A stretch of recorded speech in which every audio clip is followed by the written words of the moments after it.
There's a stunning number I want to share with you this morning, 765,134. And I'm talking dollars. And I'll tell you why that amount is so stunning in just a moment. But first, let me take you to Rochester, Minnesota. A woman there is accused of calling a black child the N-word on a playground. And video of her defending the use of the slur, saying the child went through her bag, went viral. He took my son's stuff. So that gives you the right to call the child, 5-year-old, N-word. If that's what he's going to act That's like. what you're going to call him. That's what he's going to act like. Now that gets us to the $765,134. That's how much has been raised online since the incident. And I want to be clear here. The money's not for the child or the child's family. It's for the woman who called the child the N-word. And we reached out to her for comment. She's not been charged with any crime. Police in Rochester have not confirmed who she is, but a spokesperson for the Rochester Police Department says it completed an investigation, passed its finding on to the city attorney's office to make a decision on charges. We reached out to the city's attorney's office. They tell us that it's too early to say when a decision would be made, but they promise, quote, the review will proceed deliberately, but with an appropriate sense of urgency. We acknowledge the significant impact this incident has had on those directly involved and on the broader community. The Anti-Defamation League says that white supremacists and racist messages flooded the comment section of the fundraiser for the woman. And the ADL notes that the ability to post comments was eventually disabled. But the Rochester community has something to say about this, too. There was a town hall this week. The mayor of Rochester was asked what would be done now to protect children from hate speech and trauma. I personally think having an opinion is different than violating a person's personhood with foul language and racist language. I think they're different, but until the court finds those different, we're struggling through this. I wish I could tell you I know the solution and I'm going to implement it tomorrow, and Rochester will be the poster child for the most wonderful city in the world. But I don't have the answer. But I will partner with anyone to find it and implement it. The targeted child's family has not identified themselves publicly, but the Rochester branch of the NAACP shared a statement from the child's parents. Here's part of it. Our child deserves justice, and we will not rest until it is served.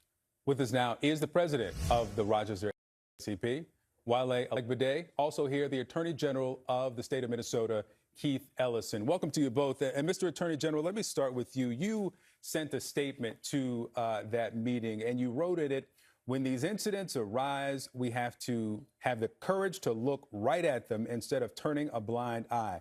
When you look right at this, what do you see?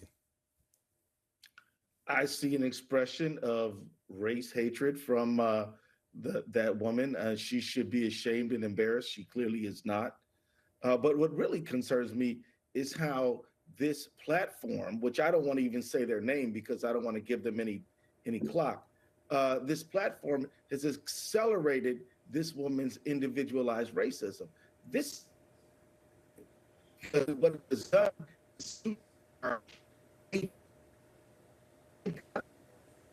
has a statement that they don't. We're having a bit of a technical issue with your signal, if you can still hear me, Mr. Attorney General. Walé, let me come to you, and I want to put up a tweet that was posted by white nationalist Nick Fuentes on social media. It says the fundraiser isn't about a racial slur or whatever happened on that playground. It's a middle finger to Carmelo Anthony, George Floyd, O.J. Simpson, and all the black people who supported them just because they're black. White people have had enough. And let me say here, Carmelo Anthony, not the ball player. This is a teenager in Texas who's been charged with murder. But as you hear these numbers, and that $765,000 coming from more than 29,000 people, what goes through your mind? Yeah, Victor, I'll just share that, we are very outraged. Our children are sacred. And I don't know what the person on Twitter is talking about. What we are talking about is a child, a vulnerable child. These are our children that are supposed to be protected. And what instead we saw was an adult who had power, will leverage her power, and actually abuse that child. That's what we're talking about. We're talking about a woman using an N-word very, very viciously against a young boy. What kind of a society is that? That's a society that we refuse to live in. Our society should be one where there is love, where, we take care of each other. And what's also disturbing is when I saw the numbers that were being raised, that was shocking because it also sends a very dangerous message that you can spit on our children, that you can abuse our children, and that we'll raise money off of you. We cannot accept that as a country and as a society. Yeah. So that's why we did our campaign to provide people with an option to counter hate with love. Yeah, it really is a remarkable number that I have refreshing over on my laptop. Mr. Attorney General, we had the issue with your audio, but I think you're back. Finish your point. Yeah, my point was that this platform, which is the go-to platform for white nationalists, neo-Nazis, hate mongers, they have to have some responsibility here too. I mean, when you can take a racist woman who's an individual, but then catapult her evil messaging the way this platform has done, that's an institutional problem. That's a core issue. And this is a private platform that has been set up and is the singularly used platform when you see extremism, hatred. This is something I'm quite concerned about. They say their platform rejects racism and hate to facilitate messaging and fundraising. We want to see them live up to their claims. Let me stay with you, Mr. Attorney General, for this. This investigation is now with the city attorney. But do you see any illegality here? Well, you know what? I'm not going to second guess the city attorney's office. I believe that the police have done a thorough investigation, and I'm going to let the city attorney do their job. But my point is, as a community, yes, we have to, the law has to step in when appropriate.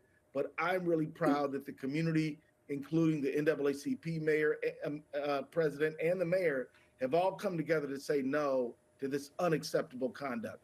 Yes, the law has to work, but the community saying no is the most important factor. Walé, you've been in contact with the family, I've read. How has this period been for them? This is a very, very difficult period for the family. We're in contact with them. They're asking for privacy, and that's what we're gonna, we're gonna honor. We're gonna protect them, and we're gonna honor their privacy.